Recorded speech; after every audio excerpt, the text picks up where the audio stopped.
Hello MSc, welcome back to my channel. तो आज की वीडियो लेक्चर पे हमने क्या चीज डिस्कस करनी है। तो देखिए, हमने हमारी ऑर्गेनिक केमिस्ट्री की unit addition to a carbon hetero multiple bond को स्टार्ट किया था।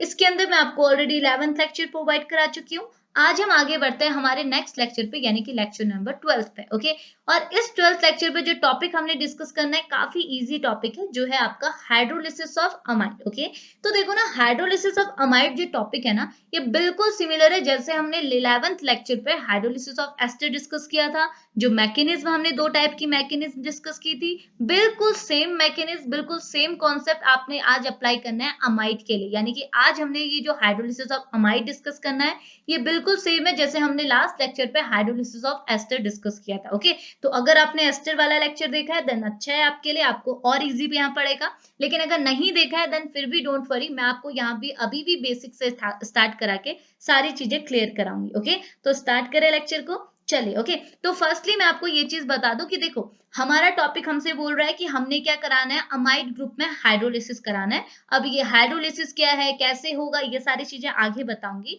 बट उससे पहले मैं एक और चीज आपको यहाँ पे बता दूं, वो ये कि यहाँ पे जो हम हाइड्रोलिसिस ऑफ अमाइड करते हैं ना, वो दो टाइप से करते हैं। ठीक है, दो टाइप से कैसे, यहाँ पे हम लोग क्या है, एक कैटलिस्ट की प्रेजेंस भी लेते हैं। जब भी हम अमाइड की या फिर एस्टर का हाइड्रोलिसिस कराते हैं, तो हमको यहाँ पर को कैटलिस्ट की भी नीड होती है। तो हम दो टाइप की कैटलिस्ट यहाँ पे लेते हैं, एक बार हम एसिड एज अ कैटलिस्ट लेते हैं और एक बार हम बेस एज अ कैटलिस्ट लेते हैं। ठीक है, तो एसिड मतलब H पॉजिटिव आयन को एज अ कैटलिस्ट लेते हैं, एक बार OH नेगेटिव आयन को एज अ कैटलिस्ट लेते हैं। तो होता ये है कि अगर आप एसिड को एज अ कैटलिस्ट लेके हाइड्रोलिसिस कराए अमाइड का या फिर एस्टर का, तो आपको अलग टाइप के प्रोडक्ट ऑब्टेन होंगे। लेकिन अगर आप वही रिएक्शन यानी कि हाइड्रोलिसिस ऑफ अमाइड दूसरे कैटलिस्ट यानी कि बेस के प्रेजेंस में जाके कराएंगे, तो आपको अलग प्रोडक्ट ऑब्टेन होंगे। यानी कि हमने कैटलिस्ट के बेसिस पे कि हम लोग कौन सा कैटलिस्ट यूज कर रहे हैं, उसके बेसिस पे हमारी सेम ही रिएक्शन, एक ही रिएक्शन दो अलग अलग टाइप के प्रोडक्ट हमको देती है, जिसकी वजह से हम ये रिएक्शन को क्या है, दो टाइप्स में क्लासिफाई करते हैं और दो टाइप्स में इसको स्टडी करते हैं। इतनी चीज क्लियर आई।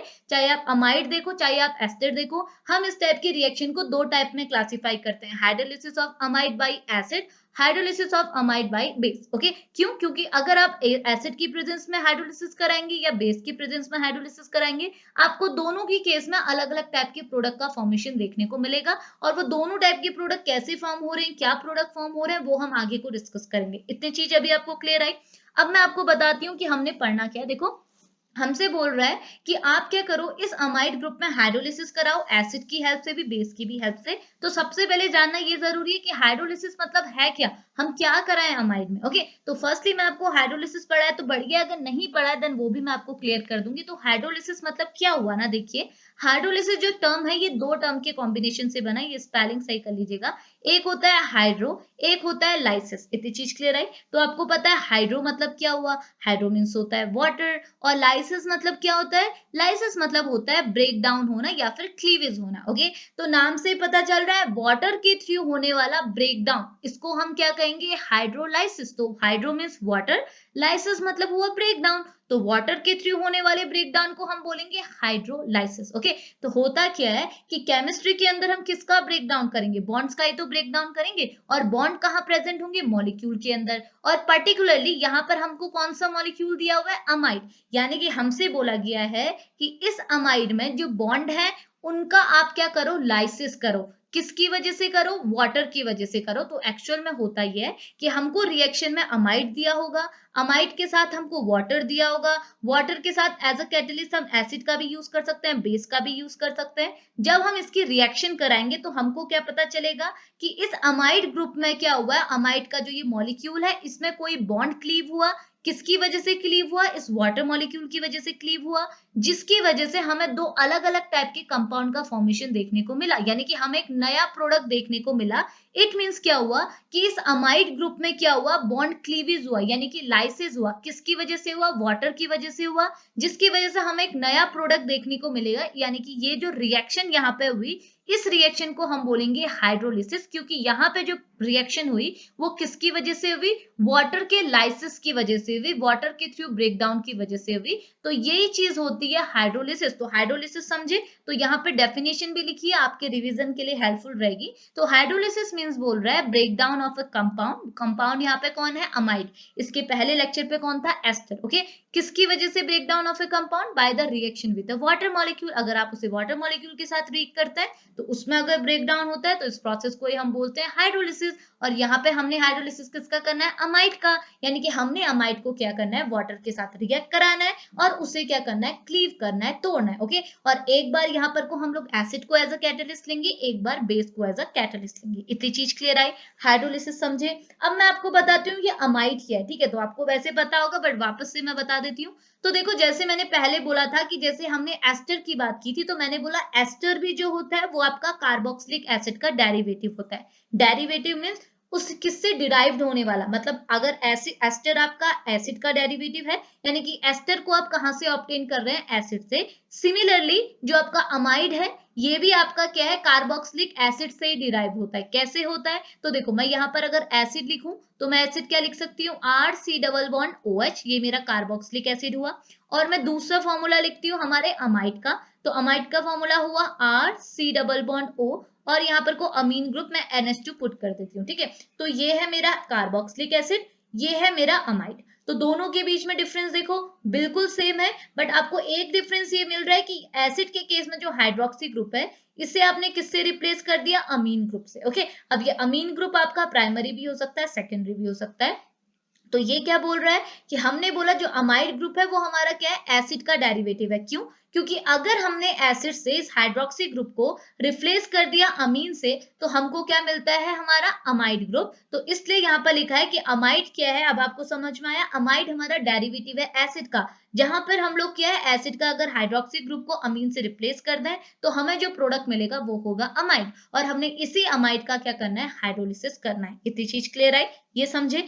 अब देखो एसिड का सॉरी अमाइड का हाइड्रोलिसिस हम कैसे करेंगे, कि एसिड की प्रेजेंस में क्या प्रोडक्ट आएंगे, बेस की प्रेजेंस में क्या प्रोडक्ट आएंगे, वो चीज मैं आगे डिस्कस कराऊंगी। उससे पहले मैं आपको 2-3 पॉइंट बता देती हूँ। वो ये कि जैसे अभी मैंने बोला कि हाइड्रोलिसिस ऑफ अमाइड क्या बिल्कुल सेम है हाइड्रोलिसिस ऑफ एस्टर के। ओके, बट इन दोनों के बीच में छोटे छोटे से डिफरेंस अराइज होते हैं, वो डिफरेंस क्या है वो मैं बता देती हूँ। तो यहाँ पर लिखा हुआ है देखो, ये बोल रहा है this reaction is similar to a ester hydrolysis. ये जो आप अमाइड हाइड्रोलिसिस की रिएक्शन पढ़ रहे हैं ये आपकी एस्टर हाइड्रोलिसिस के बिल्कुल सिमिलर है, लेकिन मेन डिफरेंस इनके बीच में डिफरेंस ये है कि अगर आप एस्टर हाइड्रोलिसिस कराना चाहेंगे तो एस्टर हाइड्रोलिसिस क्या है, बहुत इजीली हो जाता है कंपेयर टू अमाइड हाइड्रोलिसिस। यानी कि अमाइड हाइड्रोलिसिस कराने में थोड़ी सी डिफिकल्टी होती है, होता है दोनों हाइड्रोलिसिस होता है, बट अगर आप चेक करेंगे कि कौन सा हाइड्रोलिसिस ज्यादा बढ़िया तरीके से बहुत आसानी से हो जा रहा है तो आपको लगेगा एस्टर हाइड्रोलिसिस ज्यादा बढ़िया तरीके से हो जाता है compare to amide hydrolysis. Okay, दूसरी चीज ये, इसका रीजन आप क्यों हमारा अमाइड हाइड्रोलिसिस को करने में टाइम लगता है, क्यों ये इजीली प्रोसीड नहीं होता,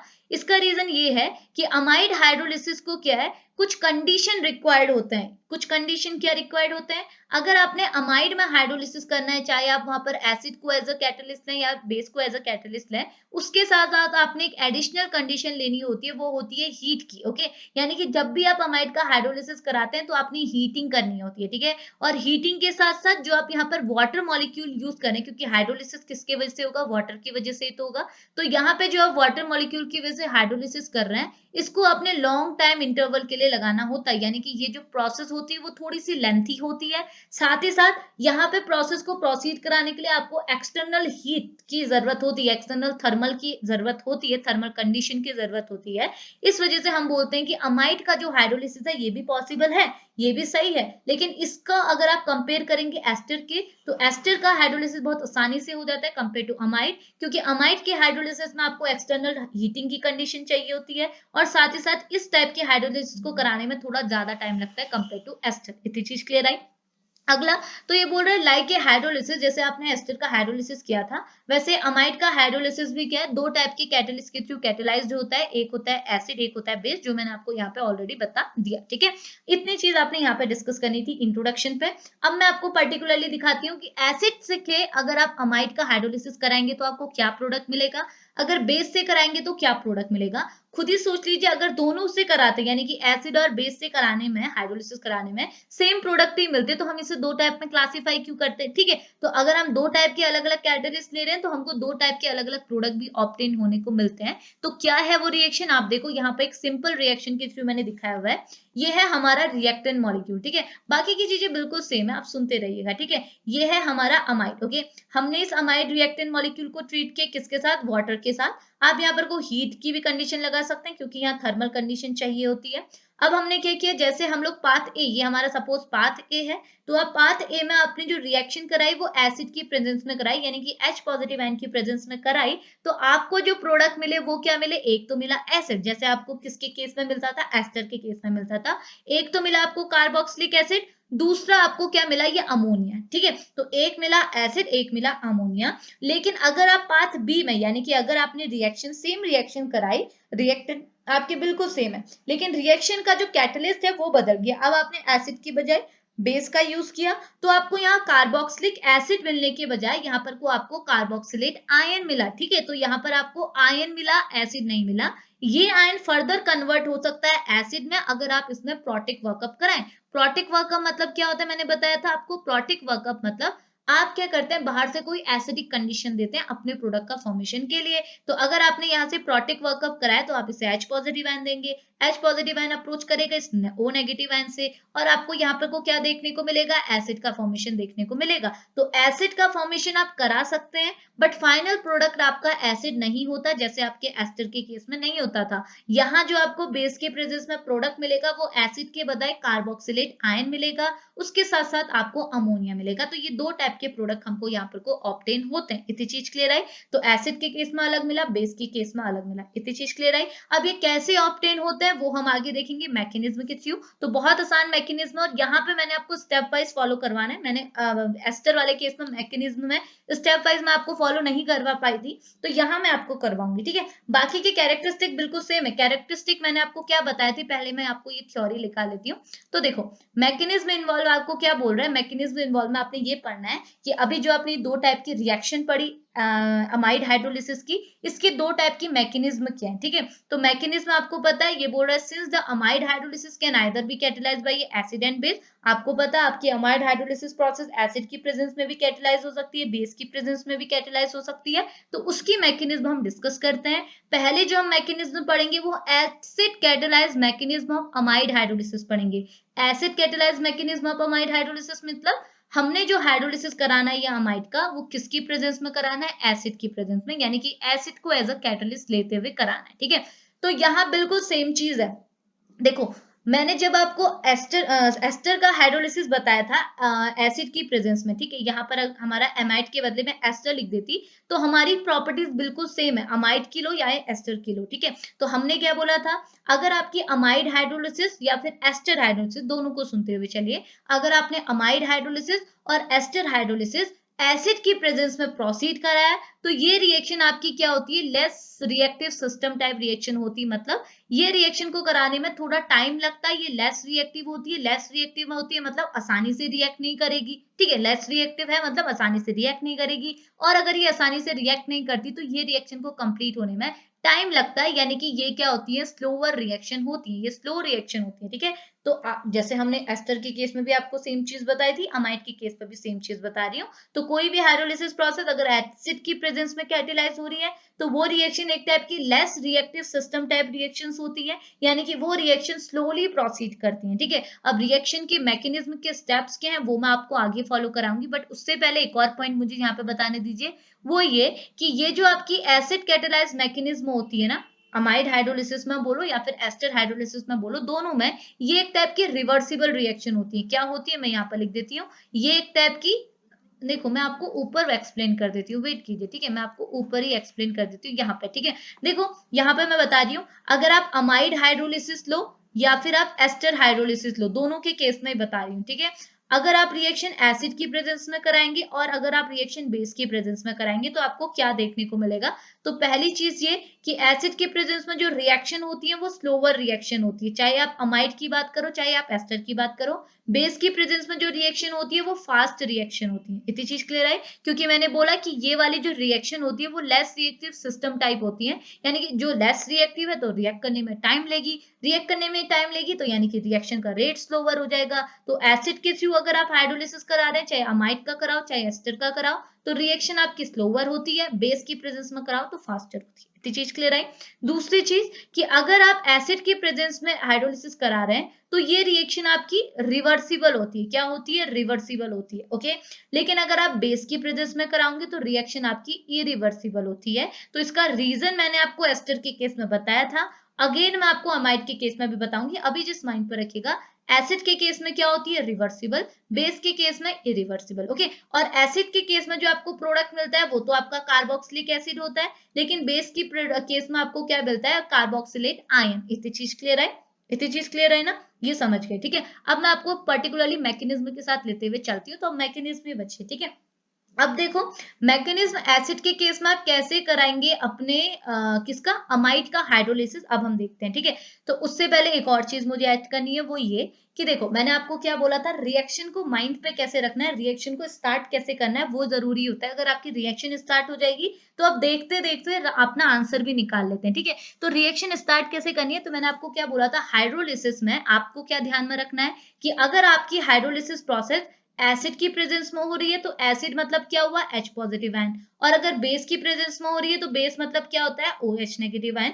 तो होगा ये कि अगर आप अपनी हाइड्रोलिसिस प्रोसेस एसिड की प्रेजेंस में कराएंगे तो रिएक्शन का जो फर्स्ट स्टेप होगा, जो रिएक्शन इनिशिएट होगी वो H पॉजिटिव आयन से ही इनिशिएट होगी। और अगर आपकी रिएक्शन बेस की प्रेजेंस में प्रोसीड हो रही है तो रिएक्शन का फर्स्ट स्टेप में कौन इन्वॉल्व होगा? बेस, यानी कि OH नेगेटिव आयन। इतनी चीज क्लियर है ना? तो वही चीज आप यहाँ पर को देखो, तो देखो हमने क्या करना है, अब एसिड की हेल्प से हाइड्रोलिसिस कराना है अमाइड का, ठीक है। तो मैंने अपना रिएक्टेंट मॉलिक्यूल लिया है, रिएक्शन क्या है? 3 स्टेप में कंप्लीट होगी। पहला स्टेप होगा प्रोटोनेशन का, दूसरा स्टेप होगा न्यूक्लियोफिलिक अटैक का, तीसरा स्टेप होगा एलिमिनेशन ऑफ लिविंग ग्रुप का। ये स्टेप्स मैंने आपको बोल दिया, एस्टर के केस में नहीं लिखे थे, एस्टर के केस में मैंने डायरेक्ट रिएक्शन लिखी हुई थी। तो अगर आपको यहाँ समझ में आ रहा है तो आप एस्टर के केस में भी वैसा ही कर सकते हैं, ठीक है, क्योंकि दोनों के केस में सेम सेम चीज है, ठीक है।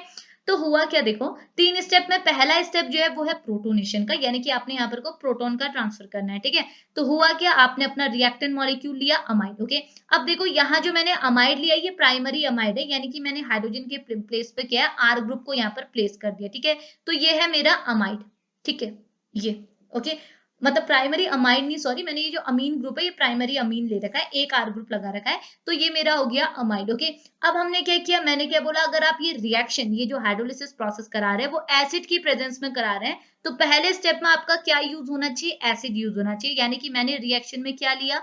एसिड लिया।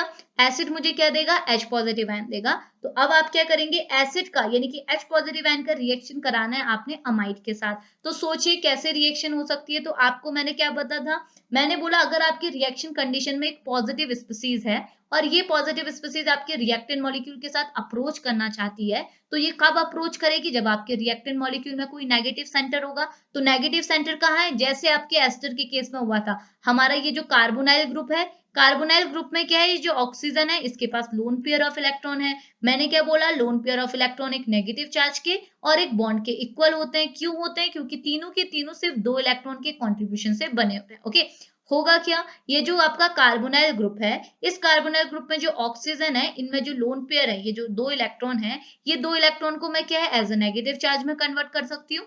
यानी कि अब आप देखो मेरे पास मेरे रिएक्टेंट मॉलिक्यूल में एक नेगेटिव सेंटर है और मेरे को एक रिएक्शन कंडीशन में एक पॉजिटिव चार्ज स्पीसीज मिली हुई है। तो अब मैं इन दोनों का अप्रोच करा सकती हूँ। तो ऑक्सीजन किससे अप्रोच करेगा? एस पॉजिटिव आयन से। तो ये नेगेटिव चार्ज किस में कन्वर्ट हो जाएगा? बॉन्ड में। तो मैंने क्या किया, यहाँ से इसको हटाया और एक बॉन्ड क्रिएट किया, किसके साथ? हाइड्रोजन के साथ, ठीक है। अब देखो यहाँ पे आपको एक नया ऑक्सीजन हाइड्रोजन बॉन्ड तो देखने को मिला, और हाइड्रोजन का तो ठीक है, हाइड्रोजन के पास क्या था, इलेक्ट्रॉन की डेफिशिएंसी थी, तब इसके ऊपर पॉजिटिव चार्ज आया था। इसको इलेक्ट्रॉन किसने दे दिए? ऑक्सीजन ने। ऑक्सीजन के पास जो 2 इलेक्ट्रॉन थे, ये जो 2 इलेक्ट्रॉन थे नेगेटिव चार्ज में, उसमें से 1 इलेक्ट्रॉन ऑक्सीजन ने लिया, 1 इलेक्ट्रॉन ऑक्सीजन ने किसको दे दिया? हाइड्रोजन को, जिसकी वजह से हाइड्रोजन की इलेक्ट्रॉन की डेफिशिएंसी खत्म होगी, हाइड्रोजन को 1 इलेक्ट्रॉन मिल गया, हाइड्रोजन का पॉजिटिव चार्ज चला गया। लेकिन अब ऑक्सीजन के लिए बेकार हो जाएगा, ऑक्सीजन के लिए मुसीबत हो जाएगी। क्या? कि ऑक्सीजन के पास अब ऐसा लगेगा कि इलेक्ट्रॉन की डेफिशिएंसी है, क्योंकि ऑक्सीजन के पास यहाँ पे 2 इलेक्ट्रॉन होने चाहिए, बट इसने तो 1 इलेक्ट्रॉन हाइड्रोजन को दे दिया। अब इसके पास 2 इलेक्ट्रॉन है? नहीं है। तो ये हाइड्रोजन को क्या फील होगा? इलेक्ट्रॉन की डेफिशिएंसी, जिसकी वजह से ऑक्सीजन के ऊपर कौन सा चार्ज आ जाएगा? Positive charge. तो देखो एसिड के साथ जैसे आप अपने अमाइड को ट्रीट करेंगे तो आपको कुछ ऐसे स्पीसीज देखने को मिली। अभी आपके ऑक्सीजन के पास सिर्फ 1 इलेक्ट्रॉन पेयर प्रेजेंट है। इतनी चीज क्लियर आई ना? तो ये स्पीसीज आपको ऑब्टेन हुई, आसान था। एसिड के साथ कैसे ट्रीट किया? एसिड पॉजिटिव चार्ज स्पीसीज है, तो अपने रिएक्टेंट मॉलिक्यूल में एक नेगेटिव सेंटर बनाना है। इतनी चीज क्लियर आई ना? अब आप क्या करेंगे? अब देखो, अब मैंने आपको क्या बोला था कि ऑक्सीजन एक कैसी स्पीसीज है? नेगेटिव स्पीसीज है। तो बताइए क्या नेगेटिव स्पीसीज अपने ऊपर पॉजिटिव चार्ज रख सकती है? बिल्कुल नहीं रख सकती है। आप नेगेटिव स्पीसीज के ऊपर नेगेटिव चार्ज रख लो, लेकिन पॉजिटिव चार्ज नहीं रख सकते। तो ऑक्सीजन अपने इस पॉजिटिव चार्ज को हटाने के लिए क्या करेगा? ये एक ही काम कर सकता है, ये यहाँ से पाई बॉन्ड को क्लीव कर सकता। बोलेगा ये जो हम पाई बॉन्ड क्लीव कर रहे हैं, ये पाई बॉन्ड क्लीविस कैसे होगी? रिएक्शन कंडीशन में कोई रेडिएशन दी है, कोई फोटोन्स दी है? नहीं ना। तो हमको क्या करना होता है? मैंने बोला जब रेडिएशन और फोटोन्स देंगे तब आप कराएंगे होमोलाइटिक क्लीवेज, यानी कि इक्वल क्लीवेज। ओके, लेकिन रिएक्शन में कोई फोटोन्स भी नहीं दी है, रेडिएशन भी नहीं दी है, तो हम कौन सी क्लीवेज कराएंगे? Heterolytic cleavage. हेट्रोलाइटिक क्लीवेज क्या होती है? अनइक्वल क्लीवेज, यानी कि ये दोनों इलेक्ट्रॉन को, ये जो बॉन्ड में 2 इलेक्ट्रॉन थे, इसको एक ही एटम के ऊपर शिफ्ट कर देगी। और वो एटम कौन होगा? वो एटम होगा जो ज्यादा इलेक्ट्रोनेगेटिव है। तो ऑक्सीजन एंड कार्बन में से कौन ज्यादा इलेक्ट्रोनेगेटिव? ऑब्वियस सी बात है, ऑक्सीजन। तो ये दोनों इलेक्ट्रॉन उठेंगे और चले जाएंगे ऑक्सीजन के ऊपर। ऑक्सीजन के ऊपर 2 electron means negative charge. Negative charge को कौन बैलेंस करेगा? Positive charge. तो यहाँ से इलेक्ट्रॉन की चला गया, मतलब पॉजिटिव चार्ज चला गया। अब आपका ऑक्सीजन एटम क्या हो गया? मतलब इसके ऊपर से पॉजिटिव चार्ज एलिमिनेट हो गया, ये भी हो गया खुश। ओके, अब इसके पास 1 इलेक्ट्रॉन पेयर अभी भी प्रेजेंट है। अब देखो कार्बन बेचारे के साथ तो प्रॉब्लम होगी, कार्बन का तो बॉन्ड बिल्कुल सेटिस्फाई थी, 4 वैलेंसी बना रहा था। अब इलेक्ट्रॉन अगर ऑक्सीजन के ऊपर चले गए तो कार्बन की वैलेंसी सेटिस्फाई नहीं है, कार्बन के ऊपर लग गया पॉजिटिव चार्ज, और यहाँ पे आपको जो स्पीसीज देखने को मिली इसे आप बोलेंगे कार्बोकैटायन। तो फर्स्ट स्टेप में आपने प्रोटोनेशन किया, यानी कि प्रोटॉन का एडिशन किया अपने रिएक्टेंट मॉलिक्यूल में, जिसकी वजह से आपको एक इंटरमीडिएट मिला, वो था आपका कार्बोकैटायन। ओके, अब आपको क्या करना है? अब आप आगे बढ़िए, ठीक है। अब दूसरे स्टेप है आपका न्यूक्लियोफिलिक अटैक, ठीक है। अब न्यूक्लियोफिलिक अटैक मतलब क्या हुआ? तो न्यूक्लियोफिलिक अटैक मतलब आपको पता है आप यहाँ पर हाइड्रोलिसिस करा रहे हैं, यानी कि वाटर का रोल है। तो वाटर यहाँ पर एज ए न्यूक्लियोफाइल बिहेव कर सकता है। क्यों बिहेव करेगा? क्योंकि देखो आप यहाँ पे देखो, वाटर में जो ऑक्सीजन है इसके पास भी तो इलेक्ट्रॉन पेयर है, ये इलेक्ट्रॉन पेयर है। इलेक्ट्रॉन पेयर मतलब negative charge, negative charge species मतलब न्यूक्लियोफाइल। इतनी चीज क्लियर आई? अब देखो मैंने अपना reactant molecule as it is नीचे उतारा है, ठीक है, एज इट इज है। अब देखो ना, आपको क्या देखने को मिल रहा है कि आपका जो वाटर है, वाटर के ऊपर नेगेटिव चार्ज है, तो और आपके रिएक्टेंट मॉलिक्यूल के पास पॉजिटिव चार्ज है। ये अभी सेकंड स्टेप के लिए तो रिएक्टेंट मॉलिक्यूल हुआ ना, तो होगा क्या? ये रिएक्टेंट मॉलिक्यूल में आपका वाटर अप्रोच करेगा, इसके पास नेगेटिव चार्ज है, इसके पास पॉजिटिव चार्ज है, तो ये दोनों क्या करेंगे? अप्रोच करेंगे, ठीक है। इसने कार्बन की वैलेंसी भी तो सेटिस्फाई करनी है, तो ऑक्सीजन बोलेगा कि भाई मेरे पास नेगेटिव चार्ज है, मैं तुम्हारे साथ अप्रोच कर लेता हूँ। अप्रोच करेगा तो ऑक्सीजन के साथ एक नया बॉन्ड बनाएगा, ठीक है। लेकिन ऑक्सीजन का अब नुकसान हो जाएगा। क्यों? क्योंकि ऑक्सीजन का जो नेगेटिव चार्ज था ये किस में इन्वॉल्व हो गया? बॉन्ड में। बॉन्ड में इन्वॉल्व होने की वजह से क्या किया? ऑक्सीजन ने, एक इलेक्ट्रॉन तो ऑक्सीजन का ये है, दूसरा इलेक्ट्रॉन ये है, जो कि अब किसने ले लिया? कार्बन ने। यानी कि अब इलेक्ट्रॉन, ऑक्सीजन को क्या होगा? इलेक्ट्रॉन की डेफिशिएंसी, जिसकी वजह से ऑक्सीजन के ऊपर कौन सा चार्ज आएगा? पॉजिटिव चार्ज आएगा। इतनी चीज समझ में आई? वही चीज है सेम जैसे हमने एस्टर में किया हुआ था। इतनी चीज क्लियर आई ना? अब अगले स्टेप में क्या हुआ? अब बताइए, ऑक्सीजन के ऊपर अगेन पॉजिटिव चार्ज लग गया। क्या ऑक्सीजन के ऊपर पॉजिटिव चार्ज लग सकता है? नहीं लग सकता है। अब ऑक्सीजन अपने अपने पॉजिटिव चार्ज को हटाने के लिए क्या करेगा? सिंपल सा काम करेगा, ये बोलेगा कि मैं हाइड्रोजन के साथ बॉन्ड को तोड़ रहा हूँ, क्योंकि मुझे क्या करना है? अपने पॉजिटिव चार्ज को हटाना है। तो जैसे यहाँ पर से बॉन्ड टूटेगा तो क्या होगा? ऑक्सीजन को तो मिलेगा नेगेटिव चार्ज, क्योंकि ये दोनों इलेक्ट्रॉन किसकी ओर शिफ्ट होंगे? ऑक्सीजन की ओर। ऑक्सीजन ज्यादा इलेक्ट्रोनेगेटिव है। हाइड्रोजन आपका पॉजिटिव रिएक्शन कंडीशन में चला जाएगा, यानी कि यहाँ से H पॉजिटिव आयन निकला, यहाँ से क्या निकला? H पॉजिटिव आयन, और यहाँ से आपका O negative ion. O negative को, O को जो पहले पॉजिटिव था उसे एक नेगेटिव चार्ज मिला, तो ये तो सेटिस्फाई हो गया, ये तो गया यहाँ से। यहाँ पे आपको हाइड्रोक्सी ग्रुप देखने को मिला और रिएक्शन कंडीशन में आपका H पॉजिटिव आयन आ गया। ओके, अब ये H पॉजिटिव आयन बोलेगा मैंने क्या बिगाड़ा, मेरे पास भी पॉजिटिव चार्ज है, मुझे भी बैलेंस करो। तो इसको बैलेंस कौन करेगा? तो देखो मैंने वहां भी बोला था, आप क्या माइंड पे रखिएगा, इसका रोल भी हो गया, इसका रोल भी हो गया, अब बचा ये। ओके, अब नाइट्रोजन के पास भी तो लोन पेयर ऑफ इलेक्ट्रॉन है, तो नाइट्रोजन क्या कहेगा, बोलेगा मेरे पास भी लोन पेयर ऑफ इलेक्ट्रॉन है, मैं इसे नेगेटिव चार्ज में कन्वर्ट कर सकता हूँ। अगर मैं इसे नेगेटिव चार्ज में कन्वर्ट कर सकता हूँ तो ऑब्वियस सी बात है मैं एक बॉन्ड भी क्रिएट कर सकता हूँ। अगर ये बॉन्ड क्रिएट कर सकता है तो ये इस इलेक्ट्रॉन को, बॉन्ड में एक इलेक्ट्रॉन तो नाइट्रोजन का होगा, एक इलेक्ट्रॉन ही डोनेट करेगा, तो ये किसको डोनेट कर सकता है? हाइड्रोजन को। तो यहाँ से H पॉजिटिव आयन आके यहाँ पर अप्रोच कर लेगा, तो आपको कुछ ऐसी स्पीसीज देखने को मिलेगी। देखो नाइट्रोजन के साथ कितने हाइड्रोजन हो गए? 2 हाइड्रोजन हो गए, एक R ग्रुप अप्रोच, यहाँ पर साफ साफ नहीं दिख रहा बट समझ लीजिएगा, R ग्रुप हो गया। अब देखो नाइट्रोजन बेचारे को भी लगेगा कि यार मैंने गलती कर दी, एक इलेक्ट्रॉन हाइड्रोजन को दे दिया, अब मेरे पास इलेक्ट्रॉन की डेफिशिएंसी होगी। अब नाइट्रोजन के ऊपर कौन सा चार्ज आ जाएगा? पॉजिटिव, जैसे अभी तक ऑक्सीजन के ऊपर आ रहा था, क्योंकि नाइट्रोजन भी तो एक नेगेटिव एलिमेंट है, इसने भी अपना इलेक्ट्रॉन दे दिया, अब इसके ऊपर कौन सा चार्ज आ गया? Positive charge. ओके, अब नाइट्रोजन, ये वाला स्टेप को हम बोलते हैं न्यूक्लियोफिलिक अटैक। ओके, अब हम आगे प्रोसीड करेंगे थर्ड स्टेप में, जिसमें हमने क्या करना है, अब ये नाइट्रोजन जो अगेन एक टाइप का नेगेटिव एलिमेंट है, ये बोलेगा कि मैं भी तो नेगेटिव हूँ, मुझे भी तो सेटिस्फाई करो, मुझे ये पॉजिटिव चार्ज नहीं चाहिए। अब हम लोग काम खत्म कर देंगे, थर्ड स्टेप हम क्या करेंगे, हम बोलेंगे चलो हम तुमको ही निकाल देते हैं रिएक्शन कंडीशन से। ये क्या करेगा, यहाँ पे जो आपका ऑक्सीजन एटम है ना, मैंने क्या बोला था, इसके बाद अभी भी एक इलेक्ट्रॉन पेयर बचा हुआ है, ठीक है। ये बोलेगा कि मैं इस इलेक्ट्रॉन पेयर को क्या है, नेगेटिव चार्ज में कन्वर्ट कर सकता हूँ, मैं चाहूँ इसे बॉन्ड में कन्वर्ट कर सकता हूँ। तो ये बोलेगा कि मैं इसे बॉन्ड में कन्वर्ट कर रहा हूँ। कौन सा बॉन्ड यहाँ पे जनरेट होगा? पाई बॉन्ड, ठीक है। ये क्या करेगा, यहाँ पे एक पाई बॉन्ड जनरेट कर देगा, ठीक है। तो जैसे यहाँ पे पाई बॉन्ड जनरेट होगा तो देखो कार्बन की वैलेंसी इंक्रीज होगी, कार्बन क्या बना, पेंटावैलेंट बन गया। देखो 1 2 3 4 5, ओके, तो 5 बॉन्ड ये बना रहा है। अब कार्बन बोलेगा कि मैं 5 बॉन्ड क्यों बनाऊं, मुझे तो 4 बॉन्ड बनाने हैं। तो ये क्या करेगा, यहाँ से नाइट्रोजन के साथ का बॉन्ड क्लीव करेगा। अब कार्बन और नाइट्रोजन का बॉन्ड क्लीव होगा तो कौन इलेक्ट्रॉन किसकी ओर शिफ्ट होंगे? जो ज्यादा इलेक्ट्रोनेगेटिव है। ज्यादा इलेक्ट्रोनेगेटिव है नाइट्रोजन, नाइट्रोजन को मिलेंगे दोनों इलेक्ट्रॉन, नाइट्रोजन के ऊपर लगेगा नेगेटिव चार्ज, नेगेटिव चार्ज को पॉजिटिव चार्ज बैलेंस कर देगा, तो हमको हमारी स्पीसीज मिल जाएगी। तो देखो हुआ क्या, थर्ड स्टेप में हमको क्या मिला, हमने ये चीज किया था, ये देखो ये स्पीसीज ऊपर थी ना, फिर मैंने क्या बोला, ऑक्सीजन के ऊपर लोन पेयर ऑफ इलेक्ट्रॉन, ये इसे बॉन्ड में कन्वर्ट करेगा। जैसे यहाँ पे बॉन्ड क्रिएट होगा, कार्बन की वैलेंसी इंक्रीज होगी, कार्बन ये बॉन्ड को तोड़ेगा, ये बॉन्ड किसकी ओर टूटेगा, नाइट्रोजन की ओर, नाइट्रोजन को मिलेगा negative charge, nitrogen negative charge लेते हुए नेगेटिव को कौन बैलेंस करेगा, पॉजिटिव, नेगेटिव ने पॉजिटिव को बैलेंस किया, और आपको क्या मिल गया यहाँ पर RnH2, तो आपको यहाँ पर को RnH2 मिल गया, बाहर मिल गया रिएक्शन कंडीशन से। बाकी आपका एसिड मिल गया, देखो यहाँ पर, सॉरी एसिड को अभी आप छोड़ो, आप इस बॉन्ड को यहाँ से क्लीव करो, तो देखो ये तो आपका मिल गया, ये तो दूसरा प्रोडक्ट तो आपको यहाँ पे ऑब्टेन हो गया। लेकिन पहला प्रोडक्ट आपका क्या था, RC, यहाँ पर क्या हुआ, डबल बॉन्ड O, और ये वाले ऑक्सीजन जिसने अपने इलेक्ट्रॉन पेयर को, ये देखो जिसने अपने लोन पेयर को बॉन्ड में कन्वर्ट किया है, इसके ऊपर भी तो पॉजिटिव चार्ज आएगा। क्यों? क्योंकि इसने अपने इलेक्ट्रॉन को किसको डोनेट कर दिया, एक इलेक्ट्रॉन कार्बन को। तो हमें कुछ ऐसी स्पीसीज यहाँ पे ऑब्टेन होगी, ठीक है। अब देखो मैं इसको बिल्कुल सेम करने के लिए ऐसा कर देती हूँ, एक मिनट रुकिएगा, ऐसा देखो अब बिल्कुल सेम है। अब क्या होगा, अब ये क्या करेगा ना, ऑक्सीजन के ऊपर अगेन पॉजिटिव चार्ज आ गया, तो अब आपने इस पॉजिटिव चार्ज को यहाँ से हटाना है, ठीक है। तो कैसे हटेगा, अब होगा क्या, देखो एसिड जो आपने ऊपर लिया था, एसिड का आपने H पॉजिटिव यानी कि कैटायनिक टर्मिनल तो यूज कर लिया, अब उसका कोई एनायनिक टर्मिनल भी तो होगा, यानी कि नेगेटिव टर्मिनल भी तो होगा।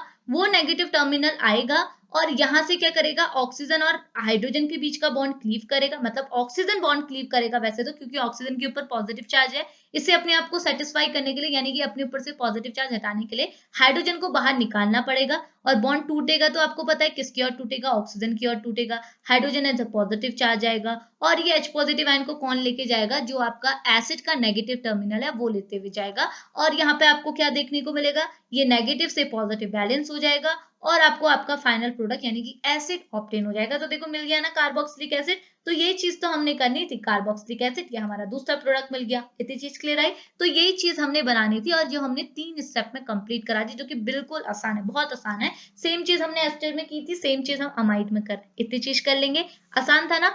पहला था प्रोटोनेशन, देखो आप अगर ये समझ जाएंगे कि रिएक्शन एसिड से स्टार्ट होनी है, तो पता चल गया एसिड पॉजिटिव है, नेगेटिव टर्मिनल ढूंढो, कार्बोकैटायन मिल जाएगा। और अगर आप बेस के केस में करेंगे तो आपको यहाँ पर को ये आपको कैटायनिक स्पीसीज मिली, बेस के केस में एनायनिक स्पीसीज मिलेगी, ठीक है। तो ये छोटी छोटी चीजें माइंड पर रखा कीजिए, आपको आसानी होगी रिएक्शन करने में, इतनी चीज क्लियर आई ना।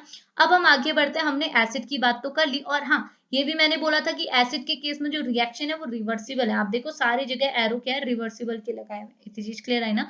अब आगे बढ़ते हैं हमारी सेकंड पे। सेकंड रिएक्शन जो है बेस कैटालाइज मैकेनिज्म। तो बेस कैटालाइज मैकेनिज्म की कैरेक्टरिस्टिक मैंने बता दिया। बेस वाली जो रिएक्शन होगी फास्टर होगी, ये रिएक्शन आपकी इरिवर्सिबल होगी, ठीक है। और इस केस में जो स्पीसीज आपको ऑब्टेन होगी वो आपकी क्या होगी, कार्बोक्सिलिक एसिड के बदले कार्बोक्सिलेट आयन ऑब्टेन होगा। कैसे ऑब्टेन होगा देखो यहाँ पे, देखो यहाँ जो रिएक्शन है वो कितने स्टेप में कंप्लीट है, अगेन 3 स्टेप्स में कंप्लीट है, ठीक है। तो 3 स्टेप में आपने क्या क्या करना है सुनिए। तो पहला स्टेप आपको क्या बोल रहा है, तो देखो वही चीज है, बाकी की सारी चीजें सेम है, ठीक है।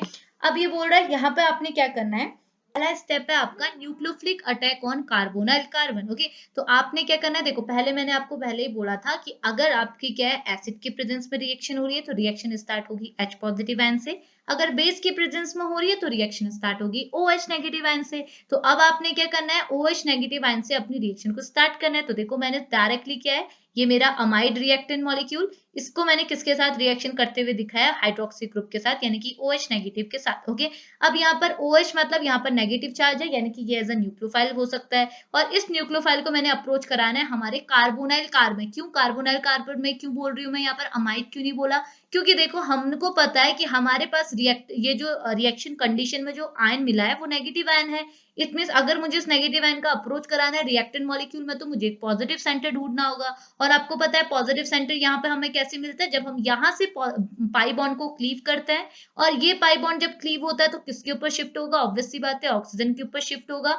ऑक्सीजन के ऊपर पाई बॉन्ड शिफ्ट होगा, यानी कि इसके ऊपर नेगेटिव चार्ज, नीचे लगा पॉजिटिव चार्ज। अब पॉजिटिव चार्ज आपका कहाँ आया, कार्बोनाइल कार्बन में तो आया, इसलिए हम इसे बोलते हैं nucleophilic attack on carbonyl carbon. यहाँ पर अमाइड ना बोलते हुए कार्बोनाइल कार्बन यानी कि कार्बोनाइल ग्रुप के कार्बन को बोलते हैं। इतनी चीज क्लियर है ना। तो ये हाइड्रोक्सी ग्रुप का आप अप्रोच कराएंगे इस पोजीशन में, ठीक है। तो जैसे ही अप्रोच होगा आपको क्या मिलेगा, RCO नेगेटिव NH और NHR और यहाँ पर मिलेगा O, ओके। आप इसे NH2 भी कर सकते हैं, ठीक है। आपको अगर प्रॉब्लम लग रही है ऐसे देखने में तो आप इसे NH2 भी कर सकते हैं, कोई इश्यू नहीं है, ठीक है। ये NH2 हो गया, ठीक है। अब देखो मैंने क्या बोला आपको, एनायनिक स्पीसीज मिलेगी फर्स्ट स्टेप में, ऊपर कैटायनिक मिली थी, यहाँ एनायनिक मिल गई, ओके। अब आप आगे प्रोसीड करेंगे, अब आपको क्या मिलेगा, सेकेंड स्टेप होता है elimination of leaving group, okay. अब एलिमिनेशन ऑफ लिविंग ग्रुप में क्या होता है, देखो एलिमिनेशन ऑफ लिविंग ग्रुप में क्या होगा, यहां से आप क्या करेंगे, लिविंग ग्रुप को एलिमिनेट कराएंगे। लिविंग ग्रुप आपका क्या हो जाएगा, देखो आप क्या करेंगे, यहाँ पे ये आपका जो O नेगेटिव है ये क्या करेगा, बैक अटैक करेगा, यानी कि ये नीचे की ओर शिफ्ट होगा। अगर ये नीचे के ऊपर शिफ्ट होगा तो यहाँ पे बनेगा पाई बॉन्ड। अगर यहाँ पे पाई बॉन्ड बना तो कार्बन की वैलेंसी तो सेटिस्फाई नहीं हो रही, कार्बन बन गया पेंटावैलेंट। अब ये पेंटावैलेंट को अपने आप को किस में कन्वर्ट करना होगा, टेट्रावैलेंट। टेट्रावैलेंट में तब कन्वर्ट करेगा जब यहाँ से एक लिविंग ग्रुप को निकालेगा। तो यहाँ से कौन निकलेगा, NH2 ग्रुप। तो जैसे बॉन्ड क्लीव होगा तो आपको पता है ज्यादा इलेक्ट्रोनेगेटिव कौन है, नाइट्रोजन।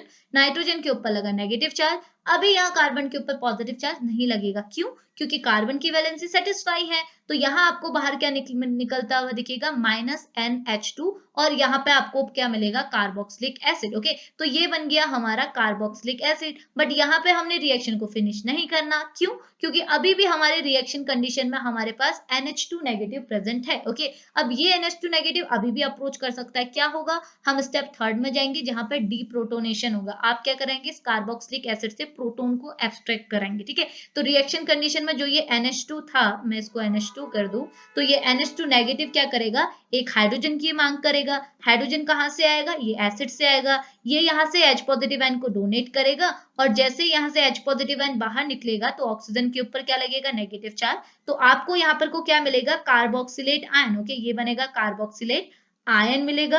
और यहाँ पर को आपको क्या देखने को मिलेगा, NH3 यानी कि अमोनिया आपको एज अ दूसरा प्रोडक्ट के फॉर्म में आपको देखने को मिलेगा। तो बन गया ना हमारा एक प्रोडक्ट, ये बन गया, एक हमारा ये बन गया। अब देखो हमने बाकी के स्टेप में तो रिवर्सिबल का साइन लगाया, ये लास्ट स्टेप में रिवर्सिबल का साइन नहीं लगाया है। इसका रीजन क्या है, जैसे मैंने बोला कि बेस की प्रेजेंस में जो रिएक्शन होती है वो इरिवर्सिबल होती है। रीजन क्या है, रीजन ये है कि चाहे आप एस्टर लो चाहे आप अमाइड लो, आपका एंड प्रोडक्ट क्या लेता है, बेस के केस में आपको जो एंड प्रोडक्ट मिलता है वो मिलता है कार्बोक्सिलेट आयन, ओके। और अगर आप इस कार्बोक्सिलेट आयन में ये ऑक्सीजन के ऊपर का जो नेगेटिव चार्ज देखेंगे ये आपको स्टेबल लगेगा, क्यों, क्योंकि ये नेगेटिव चार्ज क्या होगा, यहाँ पर को रेजोनेटिंग स्ट्रक्चर बनाना, मतलब इस कार्बोक्सिलिक आयन के आप रेजोनेटिंग स्ट्रक्चर बना सकते हैं। और आपको पता है जितना ज्यादा रेजोनेटिंग स्ट्रक्चर होगा उतनी ज्यादा स्टेबिलिटी होगी, और कोई भी चीज स्टेबल है तो क्या वो रिएक्ट करेगी? वो रिएक्ट नहीं करेगी। तो वही चीज है, ये आपका कार्बोक्सिलिक आयन है, ये आपका रेजोनेटिंग स्ट्रक्चर बनाना है। अगर ये रेजोनेटिंग स्ट्रक्चर बनाएगा तो ये स्टेबल है, और स्टेबल चीज रिएक्ट नहीं करेगी। तो ये क्या करेगी? यहां तक आपने रिएक्शन करा दी, अब इसकी रिएक्शन आप उल्टी यानी कि फॉर बैकवर्ड डायरेक्शन में अब आप नहीं करा सकते। क्यों? क्योंकि ये तो स्टेबल है, ये रिएक्ट ही क्यों करेगी? इतनी चीज क्लियर आई? तो ये इसका रीजन रहता है, समझ में है ना? तो अगर आप एसिड के प्रेजेंस में करा रहे हैं तो आपको रिवर्सिबल रिएक्शन देखने को मिलेगी, बट बेस के प्रेजेंस में नहीं मिलेगी। क्यों? क्योंकि बेस में हमको कार्बोक्सिलेट आयन मिलता है, और ये आयन हमारा क्या होता है? रेजोनेटिंग स्ट्रक्चर बना रहा है, जिसकी वजह से यहाँ स्टेबिलिटी होगी। स्टेबिलिटी है तो ये अनरिएक्टिव होगा, अनरिएक्टिव है तो ये बैकवर्ड डायरेक्शन में फर्दर रिएक्शन शो नहीं करेगा। इतनी चीज क्लियर आई? तो यही था आज का हमारा लेक्चर, जिसमें हमने अमाइड की हाइड्रोलिसिस पढ़ी। तो होप आपके लिए लेक्चर हेल्पफुल रहे। तो हमारा एस्टर अमाइड का बिल्कुल सेम केस था, तो अगर आपने दोनों देखे हैं तो आपको क्लियर हो रहा होगा। तो अभी इस लेक्चर को हम यहीं पे फिनिश करेंगे, मिलेंगे नेक्स्ट लेक्चर पे, तब तक के लिए बाय बाय।